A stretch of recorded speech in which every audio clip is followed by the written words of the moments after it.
Alô, meu povo, não é que tá começando mais uma sessão de terapia da Noia? Pois então, essa é a sua rádio consultório de bolso com ideias para reorganizar a sua mente, dar aquela faxinada no juízo e para você aprender a se acolher e se amar mais um tiquinho nessa vida. Então, se tu tiver cabeça, fica com a gente. Muito bem, muito que bem. Hoje a gente vai falar de pipipi popopó. Reclamação. Quem nunca caiu na maré da reclamação? Quem não tem aquele amigo ou amiga reclamão, que tá aí o tempo inteiro falando do tempo, falando do trânsito, falando das relações, falando do emprego, né? Então, assim, reclamar é um verbo um tanto utilizado, principalmente para nós, brasileiros, que vivemos uma realidade um tanto desafiadora ali dia a dia, mas uma coisa é reclamar de vez em quando e outra coisa é quando isso se torna um hábito, e esse hábito acaba deixando o nosso ambiente cognitivo bagunçado. Então a tia tá aqui para explicar para vocês o que significa isso, tá, gente? É muito natural a gente reclamar quando existem coisas que não estão tão legais na nossa vida, quando existem coisas que estão acontecendo de forma sucessiva, porque existem desafios que eles acabam pegando a gente de surpresa, existem desafios que acabam criando uma atmosfera muito desafiadora e, naturalmente, reclamar faz parte do processo de avaliar o que não está indo tão bem para reorganizar. Uma coisa é quando a gente faz isso para reivindicar direitos, quando nós precisamos lutar, né, por algo que está errado, né? Precisamos criar realmente uma atmosfera, uma barreira para proteger ali as coisas que nós havíamos combinado, os limites que nós tínhamos traçado, para que a gente possa se sentir nesses espaços de pertencimento.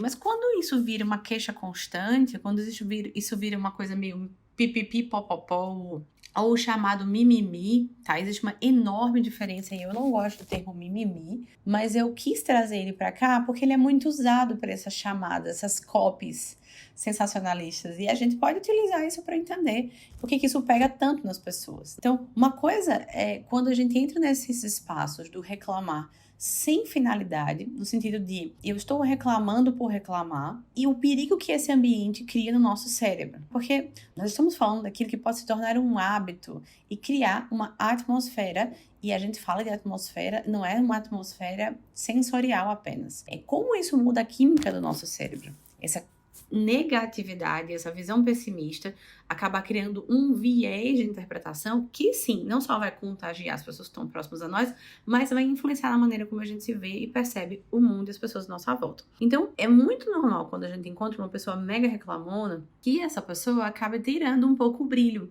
deixa as coisas foscas no ambiente, né? Então, qualquer coisa incomoda, é a televisão ligada, é o choveu e quebrou, sei lá, mofou uma parte da parede. Então, quando existem coisas que a gente está reclamando, a gente consegue escolher fazer diferente. Reclamar pode fazer parte do processo de autoavaliação para compreender aonde nós precisamos agir. Esse objetivo de importância da reclamação em si seria buscar estratégias avaliativas, correndo o risco de poder, de repente, não encontrar solução. Mas quando nós encontramos o problema, né? Sei lá, eu tô reclamando o tempo inteiro, cara, eu já não comi, eu já não dormi direito, nossa, meu trabalho tá horrível, não tô conseguindo ajeitar as minhas demandas, eu tô notando que eu não consigo dar tempo para os meus filhos, eu não tenho tempo para mim. Então, vocês estão reclamando de forma recorrente sobre esse assunto, quem sabe uma estratégia, uma possibilidade, olhar para isso, só que de um jeito diferente. Então, cara, eu tô reclamando muito. Peraí, do que eu tô reclamando? Por que eu tô reclamando com tanta frequência? E perguntar para os amigos, para as pessoas próximas, você tá percebendo que eu tô reclamando muito? O que eu mais tenho reclamado? Deixar as pessoas próximas te trazerem, né, essa avaliação.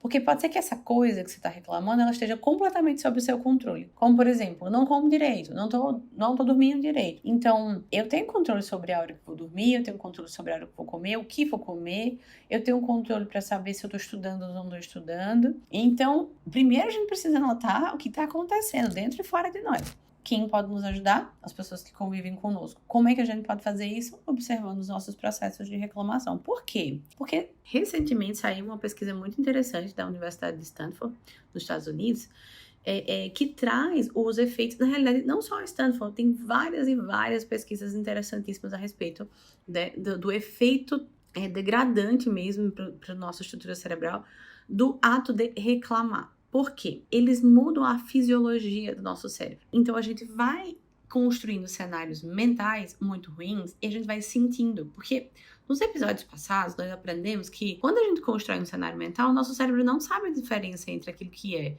real e aquilo que é fictício. Então, o nosso cérebro vai acreditar nesse cenário ruim que nossa cabeça acabou de construir. A gente vai experimentar sentimentos ruins e vai trazer a sensação de que a gente não é capaz de resolver, que a gente é impotente, que a gente está resignado. Então, qual que é o problema disso? O cérebro pode passar por uma reconfiguração que vai reforçar esses padrões de interpretação negativa do mundo. Isso significa que, se você não escutou os episódios passados, você pode voltar lá atrás e entender um pouco a respeito do viés da percepção.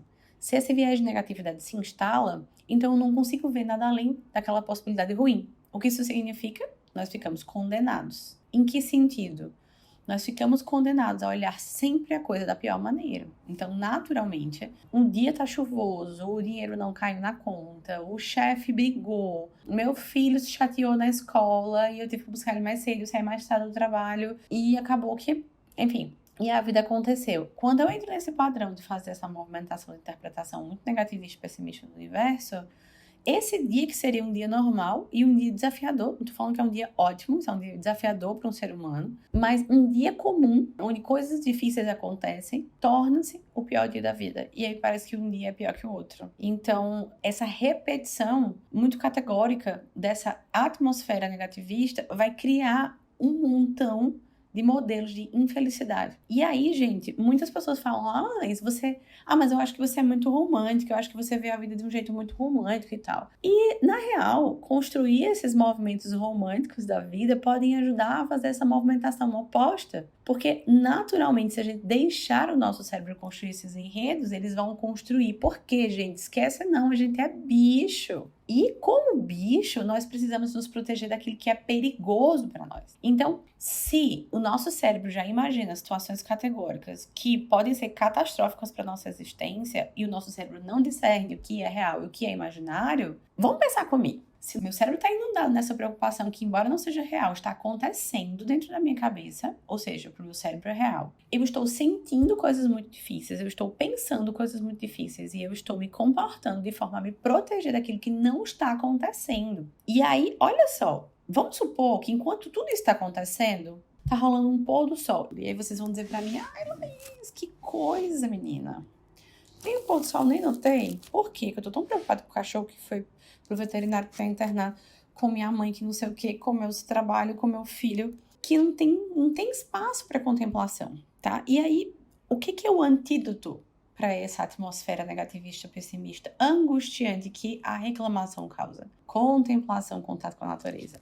Novamente, somos bichos. E como bichos, precisamos de contato com aquilo que nos estrutura e nos restabelece. Então, com o tempo, essas pessoas que fazem esse movimento de negatividade, pessimismo e reclamação, elas passam a se tornar viciadas nessa movimentação de reclamar, não porque elas são adictas, mas porque isso se instala como um hábito. E lá para o nosso cérebro, o hábito é o caminho mais curto entre o ponto que você está, a resolução que você está acostumado a fazer. Então, para que a gente possa mudar isso, nós precisamos perceber essa atitude. Então, padronizar reclamações complica. Tira o teu olho que brilha para as coisas bonitas. Te enfraquece, te fragiliza emocionalmente. Porque te coloca em contato com emoções muito difíceis o tempo inteiro. E te faz fazer uma rede que vai pescar as coisas ruins e vai deixar passar pelo buraco as coisas legais. Porque se a gente tem olhos para ver, a gente encontra beleza nas coisas. Isso não é romantizar a vida. Porque, olha só, sabe quando você tá sozinho e você percebe que você gosta da sua companhia? Ou o contrário, quando você tá sozinho, você fica angustiada, procurando lugares com barulho, com pessoas, televisão ligada, uma série, um monte de gente. Porque quando você fica só, você não dá conta de se sentir bem. Já dizia Fernando Pessoa, né? Eu que me aguente comigo e os comigos de mim. Quando os comigos de você mesmo estão pesados, você tá sentindo que você tá pesada, não gosta nem de se ouvir, né? Bota ali um monte de gente ao redor pra cabeça, cala a boca da cabeça. A natureza da reclamação, ela causa essa sensação de pesar. A natureza da negatividade, do pessimismo, causa essa ideia de que a vida é cíclica, que as coisas acontecem sempre iguais e que mesmo que aconteça, existe um nível de rotina, existe uma beleza em fazer essa movimentação de sair do espaço de reclamar sem sentido, tá? Sai do pipipi, do popopó, do que se chama do mimimi e agora não invalidando sentimentos difíceis, essa nomenclatura não é aqui, não seria jamais, para criar um espaço de julgamento, mas para que a gente possa perceber que esse espaço de julgamento que o próprio mundo traz para nós, a gente pode utilizar em favor do nosso desenvolvimento. Eu adoro dizer isso. Tudo que é desafiador para mim, essa é uma excelente forma de olhar para as coisas desconfortáveis. Tudo aquilo que é desafiador para nós é uma excelente oportunidade de olhar para essa movimentação e criar espaços de crescimento e desenvolvimento, desde que você esteja consciente e apoiado. E esse podcast é a rede de apoio para você. Se você é uma pessoa que reclama muito e não entende por quê, pode mandar aqui na caixinha a sua pergunta, a sua dúvida, porque nós vamos fazer um episódio 2 sobre reclamação com as perguntas dos ouvintes, com os casos dos ouvintes, e a gente vai fazer essa análise junto. Então, quando é que vale reclamar? Laís, vale reclamar quando você tiver controle sobre a mudança da situação. Vale reclamar quando você precisa entender o sentimento que está por trás daquilo, você precisa compreender as nuances daquilo. E aí você vai reclamar para alguém que possa te ouvir, que possa te ajudar a encontrar o porquê daquilo. Alguém que, um amigo, um terapeuta, alguém que possa te entender naquela reclamação, qual que é a dor por trás dela. Reclamar vale para que você possa criar um espaço dentro de você, ali, naquele momento onde a coisa está muito difícil, para observar se você precisa ou não colocar limites na situação, em você mesmo. Agora, o reclamar que não tem nenhum sentido quando ele entra nesses espaços de eu tô com raiva do trânsito, eu tô com raiva do clima, eu tô com raiva do meu colega de trabalho, porque me pediram uma coisa extra. Você percebe que esse movimento, essa irritação, essa intolerância, ela vai crescendo, tomando um espaço muito absurdo. Daí a gente pode observar quando estamos fazendo isso, com que frequência, há quanto tempo, perguntando às pessoas próximas a nós, e criar um exercício lá mental de dizer assim, será que eu posso não fazer isso? Será que eu posso não verbalizar, não vocalizar essa reclamação? É possível? Porque caso seja, pode ser um excelente exercício para que você possa criar outra atmosfera mental. Então, vamos criar esses espaços, porque diferente dos memes que dizem assim, vamos reclamar, eu só quero reclamar mesmo, me deixa, eu quero só reclamar. Não tem coisa bonita aí, galera. E não é porque enche o saco das pessoas. E até pode encher. Se essa pessoa for seu amigo, se a pessoa tiver disponibilidade para te ouvir, tu vai poder reclamar vez por outra ali, de alguma coisa que é importante para você, como a gente já trouxe nesse exemplo. Mas, muitas vezes, quando a gente tá reclamando, essa sensação não melhora o que a gente tá sentindo. E, na verdade, vem a ciência aí e nos comprova que a gente acaba não conseguindo criar atmosferas de tranquilidade, de paz, de serenidade na nossa vida. Então, é isso. Vamos experimentar uma forma diferente de fazer. Se a neurociência e a psicologia estão aí como ciências afins para nos trazer clareza, utilizemos estas ciências para poder criar atmosferas muito melhores para nós mesmos. E Terapia da Noia fica por aqui. Escreve a tua reclamação mais frequente nessa caixinha aqui embaixo. Um beijo, até a próxima.